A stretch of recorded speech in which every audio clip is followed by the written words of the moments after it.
আসসালামু আলাইকুম প্রিয় বন্ধুরা, কেমন আছেন? আজ জানুয়ারি মাসের 13 তারিখ।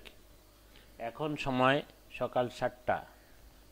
শীতের সকালে আমি আপনাদের সামনে হাজির হয়েছি অ্যাডোবি ফটোশপ প্রোগ্রামের তৃতীয় লেসন উপস্থাপন করবার জন্য। সর্বপ্রথমে আমি একটি ইমেজ ফাইল ওপেন করে রেখেছি এবং ওপেন করার পর আমরা দেখতে পাচ্ছি টুল বক্সটি যথানিয়মে আমাদের সামনে প্রদর্শিত হচ্ছে। তো এই টুল বক্স থেকে আমরা দ্বিতীয় লেসনে রেক্টেঙ্গুলার মার্কিউ টুল সম্পর্কে আলোচনা শুনেছি। আজকে আমরা পরবর্তী টুলস অর্থাৎ ল্যাসো টুলস সম্পর্কে আলোচনা করব। তো ল্যাসো টুলস এটি একটি সিলেকশন টুলস। তো এই টুলসের মাধ্যমে ছবির অংশবিশেষ ফ্রি হ্যান্ড সিলেকশন করা যায়। ফ্রি হ্যান্ড সিলেকশন করবার জন্য সর্বপ্রথম ল্যাসো টুলসটি সিলেক্ট করে ইমেজের যে কোনো স্থানে ক্লিক করি এবং মাউসের লেফট বাটনে চাপ দিয়ে ধরে আস্তে আস্তে ফ্রি হ্যান্ড হাতকে ফ্রি রেখে টানতে থাকি। আমরা দেখতে পাচ্ছি সুন্দরভাবে একটি রেখা অঙ্কিত হচ্ছে এবং রেখার উৎসস্থলে গিয়ে আমরা মাউসের বাটন ছেড়ে দেই। দেখতে পাচ্ছি যে একটি অংশ বা অংশবিশেষ ইমেজের অংশবিশেষ সুন্দরভাবে সিলেকশন হয়ে গেছে। এখন মুভ টুল সিলেক্ট করে আমরা এই সিলেক্টেড অংশটিকে এক জায়গা থেকে আরেক জায়গায়, আরেক জায়গা থেকে আরেক জায়গায় সুন্দরভাবে মুভ করতে পারবো। আমরা দেখতে পাচ্ছি ইমেজটিকে আমরা মাউসের বাটনে চাপ দিয়ে সুন্দরভাবে এক স্থান থেকে অন্য স্থানে মুভ করতে পারছি। আবার পূর্বের জায়গায় ফিরে যাওয়ার জন্য control alt Z key press করি।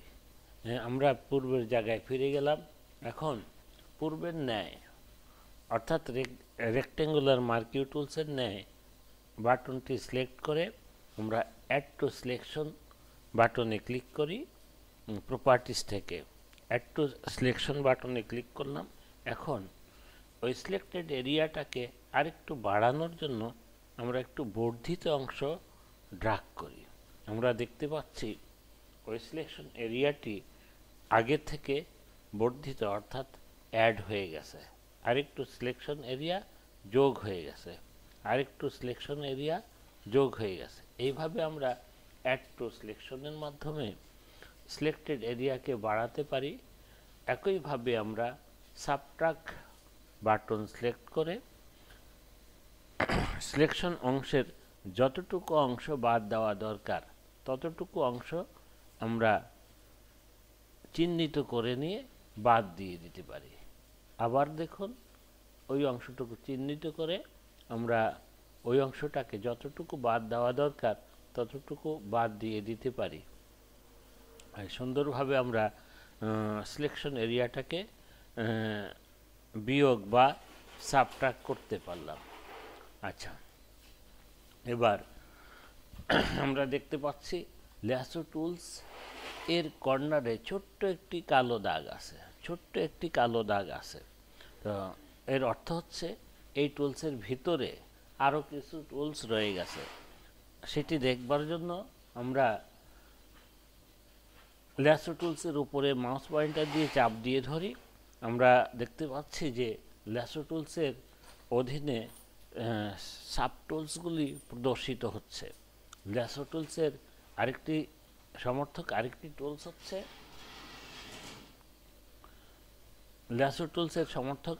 টুলস হচ্ছে পলিগনাল ল্যাসো টুলস।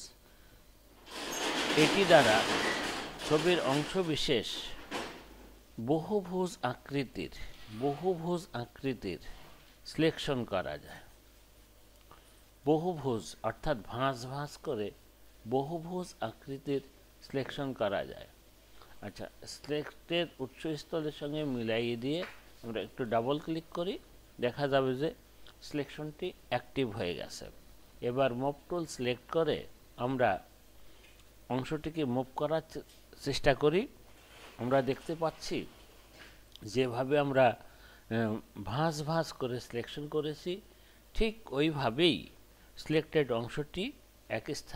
অংশটিকে এক স্থান থেকে অন্য স্থানে স্থানান্তর করা যাচ্ছে। আবার কন্ট্রোল অল্টার জেড প্রেস করি, ছবিটি পূর্বের জায়গায় চলে যাবে, অর্থাৎ আন্ডু হবে। এবার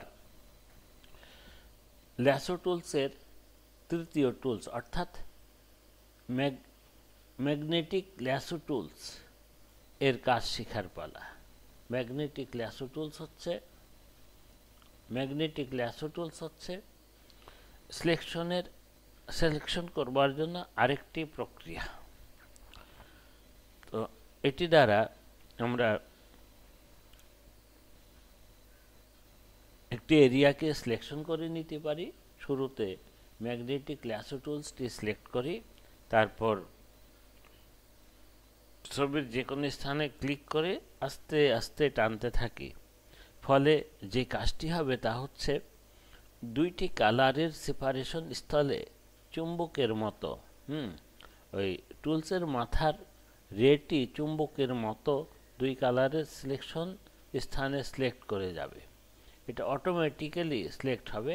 আমরা আস্তে আস্তে সেপারেশনের স্থলে দুই কালারের সেপারেশন স্থলে এইভাবে টানতে থাকবো। আমি আস্তে আস্তে টানছি এবং দেখতে পাচ্ছি যে দুই কালারের সেপারেশন স্থলে সুন্দরভাবে সিলেক্ট হয়ে যাচ্ছে।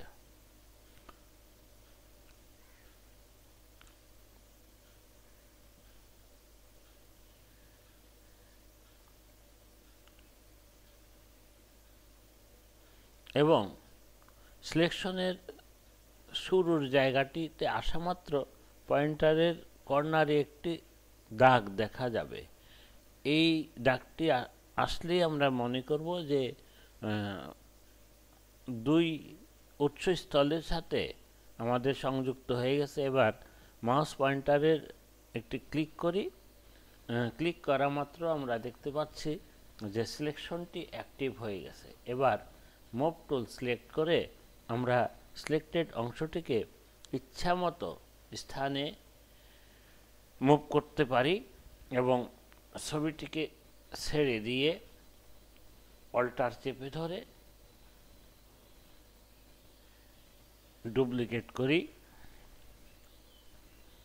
আরেকটি কপি ডুপ্লিকেট করি, আরেকটি কপি ডুপ্লিকেট করি, আরেকটি কপি ডুপ্লিকেট করি, আরেকটি কপি ডুপ্লিকেট করি, আরেকটি কপি ডুপ্লিকেট করি। আপনারা দেখতে পাচ্ছেন ওই সিলেক্টেড ছবিকে আমরা বিভিন্ন জায়গায় একাধিক কপি সুন্দরভাবে ডুপ্লিকেট করতে পারলাম। তো এইভাবে আপনারা আস্তে আস্তে প্র্যাকটিস শুরু করুন, দেখবেন আস্তে আস্তে প্র্যাকটিস করতে করতে আপনিও হতে পারবেন একজন দক্ষ গ্রাফিক ডিজাইনার। এই শীতের সকালে আমার এই সেশনটি শুনবার জন্য আপনাদের সকলকে ধন্যবাদ জানাচ্ছি এবং সকলের উত্তর উন্নয়ন কামনা করে আজকের সেশনটি শেষ করছি। সকলকে ধন্যবাদ। আসসালামু আলাইকুম।